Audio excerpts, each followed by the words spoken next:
Uh, Hello YouTube here, it's Lisa Stade of the YouTube channels of Lisa Stade and Hitler Obsessed, and I was gonna do a little bit of an update video to why I haven't been updating for several weeks now. It's because not only has my internet not been working at my place because some dingus person I don't know, messed with it or whatever for my HP laptop, and now I can't connect to it. We need to have this Chromebook reconnected. And plus, also, I've been finishing up my studies here at Consume This. Like I usually do, I just do the videos over here so I don't get bothered by anyone while I'm making them.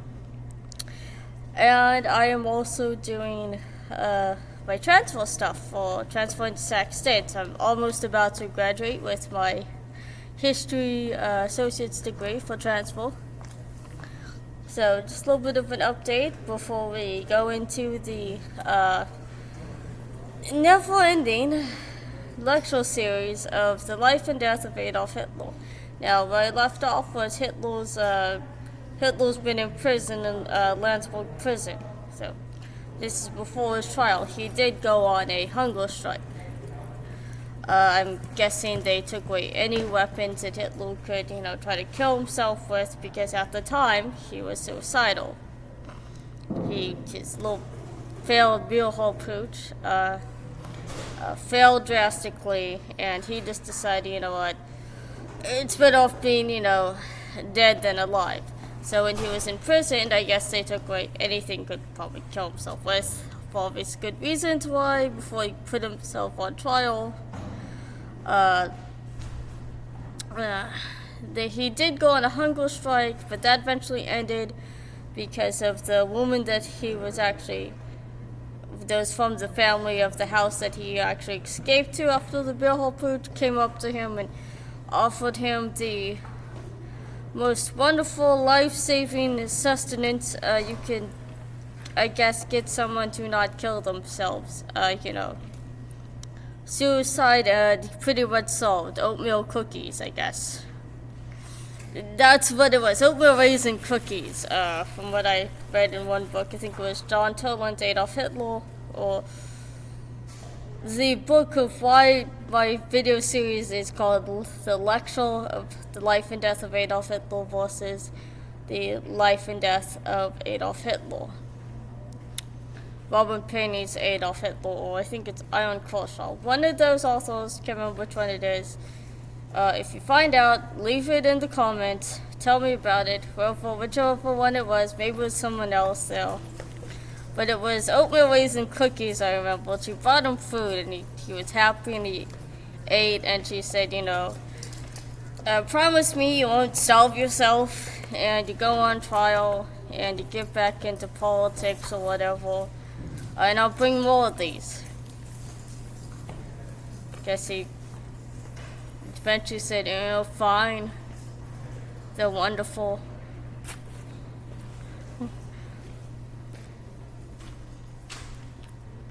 Somehow that stopped his suicide. Just thinking that if she held on to this just a little bit longer, all history might have been a bit different. If she just held on to him longer, probably before he killed himself, he probably would have been like a cat. If hold on to the can of cat food, probably a bit too long before you feed him. Get all the love and intention in the world. No, that doesn't sound so good when you think of Hitler doing that. But think of when you hold a can of cat food a bit too long. They're gonna give you all the attention in the world. They'll probably realize that you're not gonna feed them. Walk off and like, what a joke. all the cat's gonna catch on and do that. Or continuously endless love, because he held the food for a bit longer for love.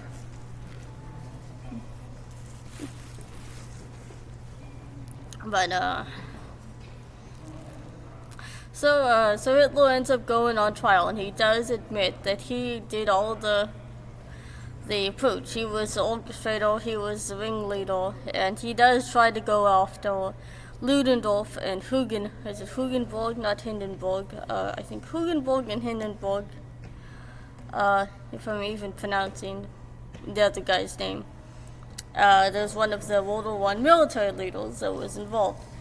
These guys saved their own skins, pretty much, and did not go to prison. And Hitler did not take that well, so later on he would have them killed off in the beer hole pooch. Now, Hitler was supposed to get, I think, about 8-something years. I mean, he could have ended up being exiled and ended up on the streets, pretty much paid for as a mouse kept alive, probably as some vagrant on the streets in Austria, or hung. So that's what you would do in Germany. In Germany, if you were somebody like there was no criminal, you would get a firing squad if you're executed. That was the German, government's viewpoint of who got what in an execution. Like, if you're really like a dirty, low-down criminal, and you committed treason, you got a hanging. If you were, doing probably something else and you still kept your honor as a German citizen, you got a firing squad. That was something about the culture back then. But Hitler admits that, and he admits all his involvement, and he ends up in Landsberg prison. Now, this is where he ends up meeting Hess, who Hitler would decide, I'm going to take a break from politics. Everybody probably in the Nazi Party didn't take that well. Hitler probably did that for obvious reasons, because he knew that there was going to be some fractals of the party, and there were several different little branches, and eventually they all turned into a bunch of different branches. And Hitler didn't like it because he noticed they were starting to probably get to be competitors. Because they were the two Strasser brothers, Gregor Strasser and Otto Strasser. They were part of another group of the Nazi Party that would have a couple of other guys that would turn up later on, up in Berlin or whatever, in the other parts of Germany. They would give us, other Nazi leaders that would turn up, like Adolf Hitler's future propaganda minister, Joseph Goebbels, the leader of the Schutzstaffel, the SS, Heinrich Himmler, and a couple other guys. Reinhard Heydrich, I think he came up from where Himmler was in Goebbels. But Himmler would turn up in the pooch also. But there were other little branches and groups, and in the Nazi Party it was called a Gau, so that was your district. So, and leaders of these districts were called Gauleiters. So, and whatever group you had, it was into each, Gau district there was your group, so it's called a Group A. There's a Hitler speech in The Triumph of the Will where Hitler just mentions this, and he's talking about unity and stuff, and the crap that he's usually doing is hateful stuff. But no, he does mention it, so it kind of gives a little bit of a reference if you want to remember what I'm talking about. You can just Google what I'm talking about, but find a source. It's not Wikipedia. So Hitler would go on to writing a manifesto. He did take several tries at writing an autobiography before. And he did write, I think it's a letter. It's not, I guess you'd say it's more of a speech or a letter to one of his superiors about his anti-Semitism. And it would turn up as a part of a recording, so there's that. There's a vinyl record, of Hitler's, I guess it's a speech or whatever, was anti-Semitism, and it's a letter of that, so. But Hitler would make several attempts on a manifesto.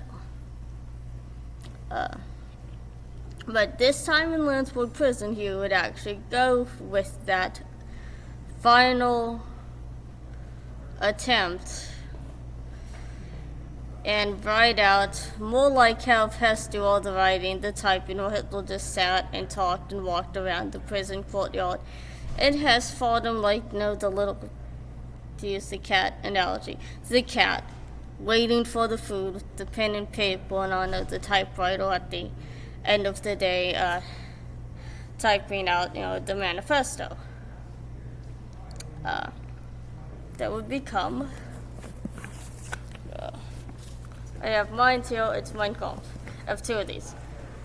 My sibling actually, a housemate sibling of mine, wet mine. Oh my god. Laptop's fine.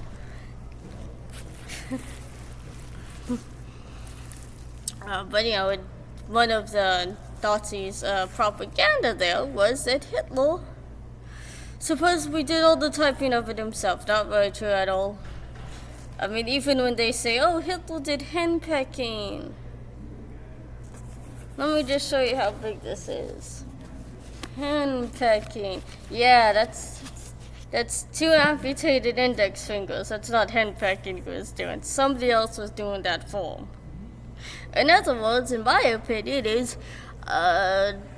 Rudolf Hess should have gotten all of the royalties, not Hitler, and he should have gotten his name underneath it and just said, it should have said Mein Kampf by Rudolf Hess, because Hitler was a lazy waste of human life and a leech, and I did all the hard work.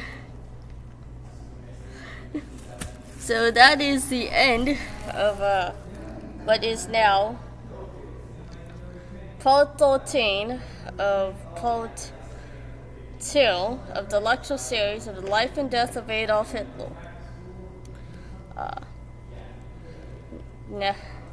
And I will continue on to part 14 of the lecture series of the life and death of Adolf Hitler now. Which I know I already have part 14 up, who cares, there's another one up coming up. So it's 14 point, I guess, point 2. 14.2. Or part 2. Whatever though. More like 14 2.0.